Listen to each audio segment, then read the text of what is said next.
नमस्कार। मैं डॉक्टर भवशेखर, सहायक आचार्य राजनीति विज्ञान, राजकीय मीरा कन्या महाविद्यालय उदयपुर, एक बार पुनः आपके समक्ष तृतीय वर्ष कला राजनीति विज्ञान के द्वितीय प्रश्न पत्र, जिसे हम अंतर्राष्ट्रीय संबंध के नाम से जानते हैं, के अंतर्गत अमेरिका की विदेश नीति के व्यावहारिक पक्ष जो है उस पर अपने विचार रखने के लिए उपस्थित हूँ। विद्यार्थियों, विगत वार्ता के दौरान हमने अमेरिका की विदेश नीति का जो सैद्धांतिक पक्ष है उसके संदर्भ में बात की। आज अमेरिका की विदेश नीति का जो व्यावहारिक परिप्रेक्ष्य है उसको समझने का प्रयास करेंगे। हम जानते हैं कि अमेरिका ने प्रारंभ से लेकर वर्तमान समय तक अपनी विदेश नीति का निर्धारण अपने राष्ट्रीय हितों को ध्यान में रखकर किया है। ऐसा नहीं है कि अमेरिका ही इस प्रकार का कार्य करता है। प्रत्येक राष्ट्र अपने राष्ट्रीय हितों के वशीभूत अपनी विदेश नीति का निर्धारण करता है। किन्हीं लक्ष्यों की पालना का प्रयास अपनी विदेश नीति के अंतर्गत प्रत्येक राष्ट्र के द्वारा किया जाता है, किंतु अमेरिका ने अपने राष्ट्रीय हितों को बखूबी और कहा जाए कि एक स्पष्ट नीति के तहत उनको प्राप्त करने का प्रयास किया है और उसी अनुरूप अपनी विदेश नीति का संचालन वह समय समय पर करता रहा है। और यदि हम अमेरिका की विदेश नीति के ऊपर वर्तमान प्रारंभ से लेकर वर्तमान तक नज़र डालते हैं तो हमको यह स्पष्टतया नज़र आता है कि अमेरिका के लिए सबसे ज़्यादा महत्वपूर्ण उसके राष्ट्रीय हित हैं, ना कि कोई और चीज़। यदि हम लोग प्रारंभ से लेकर के वर्तमान समय तक की जो अमेरिका की विदेश नीति का अध्ययन करें और या प्रमुख जो राष्ट्रपतियों का कार्यकाल रहा उस पर नज़र डालें तो हमको अमेरिका की विदेश नीति का जो व्यावहारिक पक्ष है उसके संदर्भ में कतिपय जानकारी प्राप्त हो पाएगी।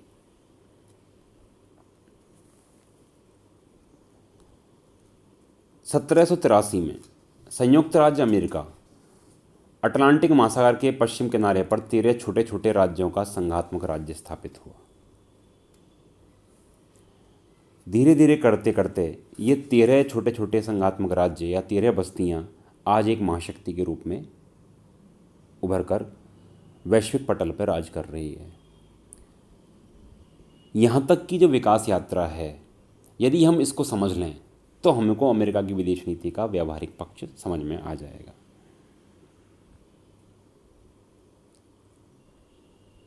प्रारंभ में अमेरिका के पहले राष्ट्रपति वाशिंगटन ने अपने शासनकाल में तटस्थता की नीति अपनाई और इस नीति के पक्ष में उन्होंने कहा कि हमें यूरोप के झगड़ों से बिल्कुल अलग होकर तटस्थता की नीति निर्धारित करनी है और हमारी सफलता की कुंजी यही है।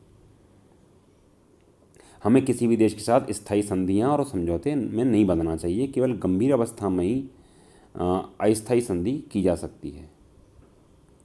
उनके पश्चात जेफरसन ने भी वाशिंगटन की नीति का अनुसरण किया। 1823 में राष्ट्रपति मुनरो ने यूरोपीय शक्तियों को चेतावनी देते हुए कहा कि हम बता देना चाहते हैं कि यूरोपीय राज्यों ने अपनी प्रणाली को अमेरिकी गोलार्ध में फैलाने का कोई प्रयत्न किया तो उनके इस यत्न को हमारी शांति और सुरक्षा के लिए खतरा समझा जाएगा।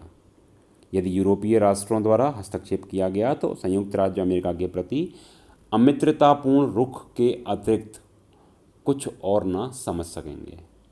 इसे पार्थक्य की नीति का सिद्धांत भी कहा गया। 19वीं शताब्दी में अमेरिका ने पार्थक्य नीति या हस्तक्षेप नीति का पालन किया। 20वीं शताब्दी के प्रारंभ में अमेरिका ने वैश्विक राजनीति में दिलचस्पी लेनी प्रारंभ कर दी। 1901 में राष्ट्रपति थियोडोर रूजवेल्ट अमेरिका के राष्ट्रपति बने। उनका मानना था कि अमेरिका विश्व की महानतम शक्ति है, अतः उसने विश्व राजनीति में अपना प्रभाव बढ़ाने का निश्चय किया। उन्होंने जापान और रूस के मध्य जो युद्ध हुआ उसके अंतर्गत भी दिलचस्पी ली। प्रथम विश्व युद्ध के समय अमेरिका युद्धरत राज्यों को युद्ध सामग्री बेचकर काफ़ी आर्थिक लाभ उठा रहा था। मार्च 21 में वारेन हार्डिंग जो थे वो अमेरिका के राष्ट्रपति बने। उन्होंने घोषणा की कि अमेरिका राष्ट्रसंघ में भाग नहीं लेगा। राष्ट्रपति हार्डिंग ने पुनः अमेरिका को पृथकतावाद की नीति पर आगे बढ़ाया। 1933 में Roosevelt, Franklin D Roosevelt America के राष्ट्रपति बनने के बाद अमेरिका की विदेश नीति स्पष्ट रूप से पृथकतावाद से धीरे धीरे अंतर्राष्ट्रीयवाद की ओर उन्मुख होने लगी। और 7 दिसंबर 1941 को जब एकदम आकस्मिक रूप से जापान ने पर्ल हार्बर पर प्रलयकारी बम वर्षा की तो 8 दिसंबर को जापान के विरुद्ध अमेरिकी कांग्रेस द्वारा युद्ध की घोषणा कर दी गई और 3 दिन बाद ही अमेरिका को जर्मनी व इटली के साथ भी उलझ जाना पड़ा। तो हम ये देखते हैं कि इस प्रकार से अमेरिका पृथकतावाद या पार्थक्य की नीति को त्याग करके और वैश्विक मंच पर अपने हितों को लेकर के मुखर हुआ और हस्तक्षेप की नीति का पालन करने लगा। द्वितीय विश्व युद्ध के पश्चात अमेरिका ने अपने को एकदम नई स्थिति में पाया। द्वितीय महायुद्ध ने जर्मनी, जापान और इटली की शक्ति को नष्ट कर दिया। ब्रिटेन, फ्रांस को इतना अधिक कमज़ोर कर दिया कि वे द्वितीय श्रेणी की शक्तियां मात्र रह गए। अमेरिका ने पाया कि युद्ध के बाद वह न केवल विश्व की महानतम शक्ति है बल्कि साम्यवाद और सोवियत संघ विरोधी पश्चिमी दुनिया का प्रधान संरक्षक और नेता भी है। द्वितीय विश्व युद्ध के पश्चात अमेरिका विदेश नीति का जो प्रमुख लक्ष्य था वो साम्यवादी खतरे का सामना करना था और सोवियत संघ तथा साम्यवादी चीन के प्रभाव क्षेत्र की वृद्धि को रोकना उसका प्रमुख लक्ष्य था। इसके लिए उसने अलगाववाद का परित्याग कर न केवल यूरोप के मामलों में रुचि ली वरन सुदूर पूर्व, मध्य पूर्व, दक्षिण पूर्वी एशिया, अफ्रीका के मामलों में सक्रिय रूप से दिलचस्पी ली। इस प्रकार से अब द्वितीय विश्व युद्ध के पश्चात अमेरिका जो है वो एक महाशक्ति के रूप में और अपने हितों के अनुरूप वैश्विक परिदृश्य में दखल देने वाले राष्ट्र के रूप में उभर कर सामने आया। राष्ट्रपति ट्रूमैन के शासनकाल के दौरान अमेरिका की विदेश नीति की जो आधारशिलाएं रखी वो आज भी न्यूनाधिक परिवर्तन के साथ अमेरिका की विदेश नीति का मार्गदर्शक बनी हुई हैं। ट्रूमैन के शासन के दौरान सहयोग और आनुकूल्य की नीति, साम्यवाद के अवरोध की नीति, ट्रूमैन सिद्धांत जो कि प्रमुख रूप से अवरोध की राजनीति का सिद्धांत था जिसके तहत मध्य पूर्वी क्षेत्र में यूनान, इराक, ईरान, तुर्की आदि देशों को साम्यवाद से बचाने के लिए ट्रूमैन ने उनको आर्थिक सहायता देने की नीति अपनाई। इसको ट्रूमैन सिद्धांत के नाम से जाना जाता है। यह प्रमुख रूप से पालन किया गया। इसके अतिरिक्त मार्शल योजना का भी प्रयोग किया गया जो कि अवरोध की आर्थिक रणनीति के रूप में काम कर रही थी। सैनिक संधियों की नीति को भी प्रयोग में लाया गया। 4 सूत्री कार्यक्रम जिसके तहत संयुक्त राष्ट्र संघ का पूर्ण समर्थन, विश्व के आर्थिक पुनरुद्धार के लिए कार्य करते रहना, आक्रमण के विरुद्ध स्वतंत्रता प्रेमी राष्ट्रों को सुदृढ़ बनाना, अल्प विकसित देशों के उत्थान के लिए प्राविधिक सहायता देना और खुले संघर्ष का काल जिसके तहत कोरिया युद्ध था। तो यह राष्ट्रपति ट्रूमैन के शासनकाल की महत्वपूर्ण उपलब्धियां थीं जिन्होंने कि अमेरिका को सोवियत संघ के विस्तार को रोकने के लिए सैनिक, तकनीकी, आर्थिक सहायता के माध्यम से अधिकाधिक राष्ट्रों को अपने पक्ष में करने का या अपनी विचारधारा के पक्ष में करने का प्रयास किया। इसके पश्चात राष्ट्रपति आइजनहावर के शासनकाल में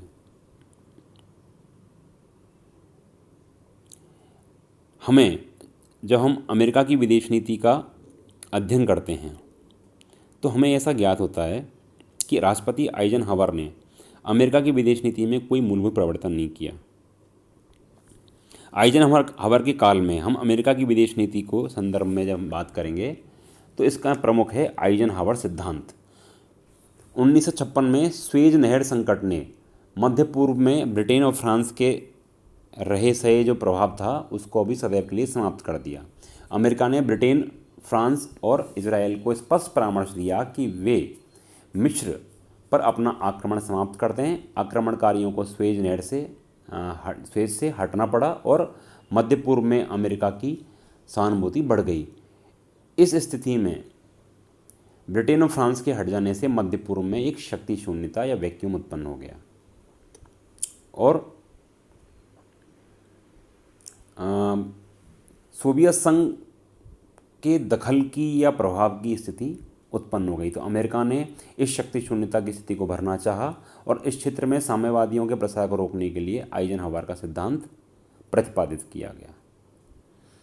आइजनहॉवर का जो प्रस्ताव था उसके तहत प्रमुख बातें ये थी कि मध्य पूर्व के राष्ट्रों की सुरक्षा, प्रादेशिक अखंडता, स्वतंत्रता के लिए संयुक्त राज्य की सेनाओं का प्रयोग किया जा सकेगा, लेकिन ऐसा तभी होगा जब कोई राष्ट्र अंतर्राष्ट्रीय साम्यवाद से आतंकित होकर उसके लिए प्रार्थना करेगा। दूसरा, संयुक्त राज्य अमेरिका मध्य पूर्व के राष्ट्रों के आर्थिक विकास में योगदान देगा। तीसरा, मध्य पूर्व के जो राष्ट्र थे उनको आर्थिक सैनिक सहायता प्रदान की जाएगी। तो इस प्रकार से मध्य पूर्व के अंदर आइजनहॉवर सिद्धांत का प्रयोग किया गया। राष्ट्रपति केनेडी के शासनकाल के दौरान अमेरिका की विदेश नीति में जो प्रमुख रूप से बातें समाहित की गईं, उसके तहत केनेडी ने जो पूर्व के अधिकारी थे उनके विपरीत साम्यवाद के प्रति सहयोग का नारा बुलंद किया।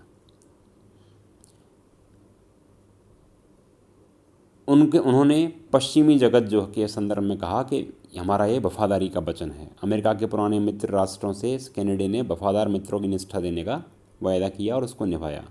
उन्होंने नाटो को और अधिक सुदृढ़ बनाने के लिए जर्मनी के प्रश्न पर झुकने से इनकार कर दिया। 1961 में ख्रुश्चेव ने पूर्वी जर्मनी के साथ पृथक शांति संधि पर हस्ताक्षर करने की धमकी दी और कहा कि इससे अमेरिका, ब्रिटेन और फ्रांस के लिए पश्चिम बर्लिन में जाने के अधिकारों की प्रत्याभूति करने वाले जो समझौते हैं वो समाप्त हो जाएंगे। तो इस प्रकार से कुछ उन्होंने एक अलग तरह के वातावरण में कार्य किया। उन्होंने केनेडी ने जो निर्गुट या गुट निरपेक्ष जगत था उसके संदर्भ में भी एक अलग तरह की जो स्थिति है उसको स्पष्ट करने का प्रयास किया कि उन्होंने कहा कि कोई भी राष्ट्र साम्यवाद और लोकतंत्र के संघर्ष में तटस्थ नहीं रह सकता है। तो ऐसी स्थिति के पश्चात भी केनेडी ने जो निर्गुटता थी उसको मान्यता दी और उनको पहले की अपेक्षा अधिक तकनीकी और अन्य प्रकार की सहायता देना प्रारंभ किया। केनेडी के शासनकाल की प्रमुख घटना क्यूबा संकट थी और इस क्यूबा संकट के तहत अमेरिका और सोवियत संघ के मध्य जो शीत युद्ध का जो दौर था उसमें कहीं ना कहीं एक शांति का समय आया। इसके अलावा लैटिन अमेरिका के लिए प्रगति के लिए मैत्री नामक योजना का भी प्रयास केनेडी के काल में किया गया। संयुक्त राष्ट्र संघ के प्रति भी एक इस प्रकार की नीति का पालन किया गया ताकि उसको एक महत्वपूर्ण वैश्विक संगठन के रूप में स्थापित कर और मजबूती से उसको उभारा जा सके। सबसे बड़ी बात यह है कि केनेडी के शासनकाल में निशस्त्रीकरण की जो कार्रवाई थी उसको लेकर के भी प्रयास प्रारंभ किए गए। इनके पश्चात राष्ट्रपति बने जॉनसन। जॉनसन की जो विदेश नीति कहें हम काल की अमेरिका की, तो उसके अंतर्गत दो महत्वपूर्ण उपलब्धियां हैं। पहला है परमाणु अप्रसारण संधि जो कि 1968 में हुई और दूसरा है अपोलो 8 यान की सफलता। यही प्रमुख रूप से इसकी बात रही। इनके पश्चात बने रिचर्ड निक्सन। निक्सन के शासनकाल में अंतर्गत कुछ जो महत्वपूर्ण बात रही हैं उसके अंतर्गत हम यूरोप की जो सद्भावना यात्रा को हम निक्सन के कार्यकाल की एक महत्वपूर्ण उपलब्धि के रूप में हम स्थापित कर सकते हैं। इसके पश्चात वियतनाम संघर्ष और ये अमेरिका की विदेश नीति का निक्सन के काल का एक काला अध्याय के रूप में हम इसको चित्रित कर सकते हैं। चीन के प्रति संबंधों में भी परिवर्तन का दौर हमको इस समय देखने को मिलता है। निक्सन की युद्धपोत जो कूटनीति थी वह भी कहीं ना कहीं भारत पाकिस्तान के युद्ध के समय एक महत्वपूर्ण स्थिति को तत्कालीन समय की को अभिव्यक्त करता है। इसके पश्चात राष्ट्रपति बने फोर्ड। फोर्ड के शासनकाल में अमेरिका की जो विदेश नीति है उसके अंतर्गत हम कह सकते हैं कि प्रमुख रूप से जो निशस्त्रीकरण की योजनाएं थीं उसको ही थोड़ा प्रगति प्राप्त हुई और विशेष कोई सी उपलब्धि नहीं हुई। राष्ट्रपति कार्टर के शासनकाल के दौरान मानवाधिकारों पर जोर देने की नीति और परमाणु शस्त्रों के परिशमन की नीति ही इस संदर्भ में प्रमुखता के साथ हम लोग रख सकते हैं। इसके अलावा उन्होंने तीसरी दुनिया के राष्ट्रों को भी लेकर के एक अमेरिका की विदेश नीति में परिवर्तन का प्रयास किया। फिर दौर आया राष्ट्रपति रोनाल्ड रीगन का। रोनाल्ड रीगन के शासनकाल के समय से पुनः अमेरिका ने अपनी विदेश नीति के तहत आक्रामक नीति का पालन करना का प्रयास किया, क्योंकि यह दौर वह था जब शीत युद्ध का नवीनीकरण हो रहा था या उत्तर शीत युद्ध का जो काल प्रारंभ हो रहा था। तो इस समय वापस से शस्त्रों की एक होड़ मच गई। रीगन प्रशासन चाहता था कि अमेरिका की सामरिक शक्ति में इतनी वृद्धि हो जाए कि वे अंतर्राष्ट्रीय राजनीति में अपनी शक्ति के बल पर धाक जमा सके। रीगन प्रशासन ने 9 अगस्त 1981 को न्यूट्रॉन बॉम्ब बनाने का निश्चय किया और जो निशस्त्रीकरण की नीति चल रही थी उसके ऊपर कहीं ना कहीं एक सीमा निर्धारित कर दी गई। डियागो गार्सिया के अड्डे का विस्तार किया गया, पाकिस्तान को सैनिक सहायता दी गई, चीन के साथ दोस्ताना संबंध बनाए गए।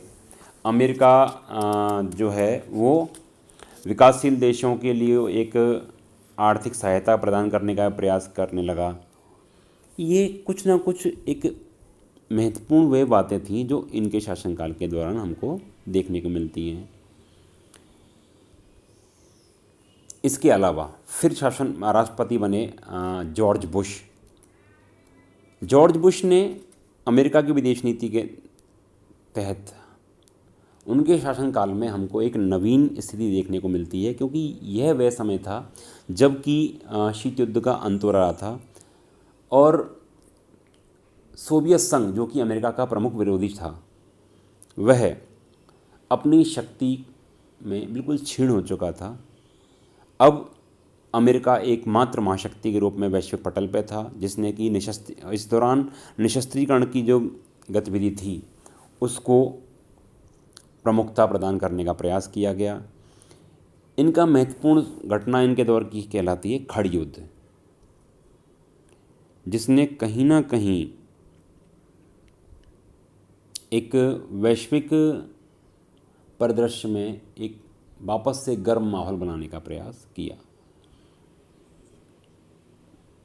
चीन के साथ मैत्रीपूर्ण संबंधों को और मजबूती के साथ उभारा गया। संयुक्त राष्ट्र संघ के अंतर्गत अमेरिका की स्थिति को मजबूत किया गया। रूस के साथ, चूँकि अब रूस सोवियत संघ का उत्तराधिकारी के रूप में अपने आप को उपस्थित कर चुका था, तो रूस के साथ एक मैत्रीपूर्ण या सहयोगपूर्ण संबंधों को स्थापित करने का प्रयास किया गया। तो यह इनके शासनकाल की प्रमुख उपलब्धि रही। इनके बाद बनते हैं राष्ट्रपति बिल क्लिंटन। उन्होंने संयुक्त राष्ट्र संघ के पुनर्गठन का प्रयास किया, रूस के लिए आर्थिक सहायता कार्यक्रम को भी सुदृढ़ करने का कार्य किया। इनके दौरान इनकी विदेश नीति सैनिक अड्डों को बंद करने की थी कि जो विश्व में जो भी सैनिक अड्डे विदेशों में बने हुए हैं उनको ख़त्म करने का प्रयास किया जाए, समाप्त करने का प्रयास किया जाए। उन्होंने जो अमेरिका की नक्षत्र योजना थी उसको भी समाप्त करने का दिशा में अपना कदम बढ़ाया। अमेरिकी प्रशासन ने इस देश क्षेत्र में मानवाधिकार कूटनीति का भी प्रयोग किया और मानवाधिकारों के लिए संदर्भ में अपनी स्थिति को स्पष्ट किया। मोस्ट फॉरवर्ड नेशन देने का जो एक दर्जा देने का जो कार्य था वो इस दौरान प्रमुखता से किया गया। तो हम कह सकते हैं क्लिंटन के शासनकाल की कुछ महत्वपूर्ण स्थिति यही थी, जिसमें से कि एक CTBT नामक जो संधि थी वो इसका प्रमुख कार्य है। इसके पश्चात जॉर्ज बुश अमेरिका के राष्ट्रपति बने। बुश ने अमेरिका की विदेश नीति के क्षेत्र में अपनाने के संकेत दिए और इसकी शुरुआत खाड़ी युद्ध के समय सेनाध्यक्ष रहे जनरल कोलिन पावेल को विदेश मंत्री बनाने के साथ किया। बुश के कार्यकाल के प्रारंभिक 6-7 महीनों में रूस के साथ अमेरिका के संबंध तनावपूर्ण हो चुके थे। मार्च 2001 में दोनों देशों ने जासूसी के आरोप में एक दूसरे के दर्जनों राजनयिकों को देश से निकाल दिया। तो इस प्रकार से हम कह सकते हैं कि रूस के साथ भी इनके संबंध इस शासनकाल के दौरान थोड़े तनावपूर्ण हो गए।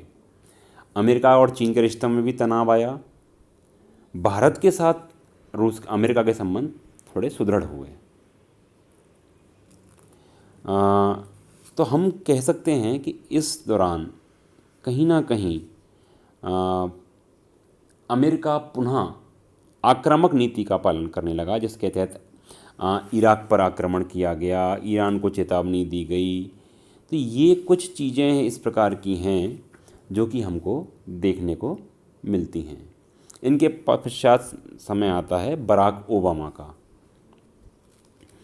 ओबामा ने 20 जनवरी 2009 को अपने पद की शपथ ग्रहण की। राष्ट्र के नाम अपने संबोधन में भविष्य की चुनौतियों से निपटने के लिए मजबूत इरादों का इजहार किया। उन्होंने मुस्लिम जगत के साथ पारस्परिक हितों और परस्पर सम्मान पर आधारित नए युग की शुरुआत करने का वादा किया।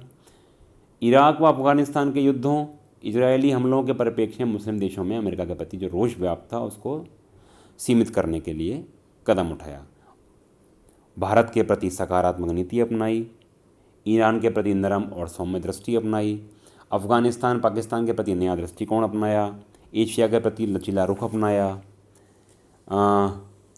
और अमेरिका रूस शिखर बैठक में परमाणु शस्त्रों की संख्या में कटौती का एक नया समझौता किया।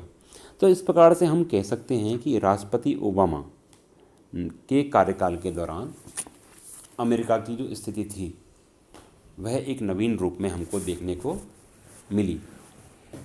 इनके पश्चात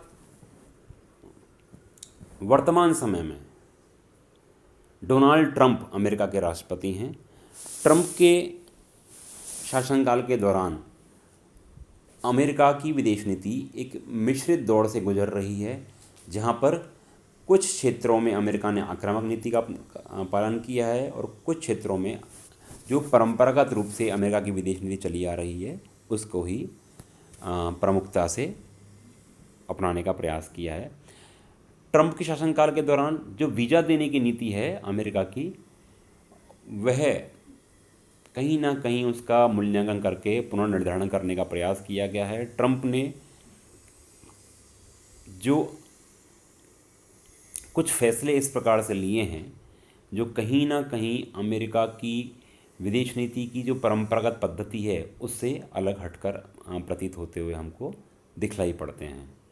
तो इस प्रकार से यदि हम समेकित रूप में अमेरिका की विदेश नीति का प्रारंभ से लेकर वर्तमान तक अध्ययन करते हैं तो हमको यह ज्ञात होता है कि अमेरिका की विदेश नीति समयानुकूल परिवर्तन के साथ साथ अमेरिकी हितों को चिन्हित करने और उनको प्राप्त करने के प्रति प्रतिबद्धता की नीति रही है। यही इसका प्रमुख जो पक्ष है हमको देखने को मिलता है।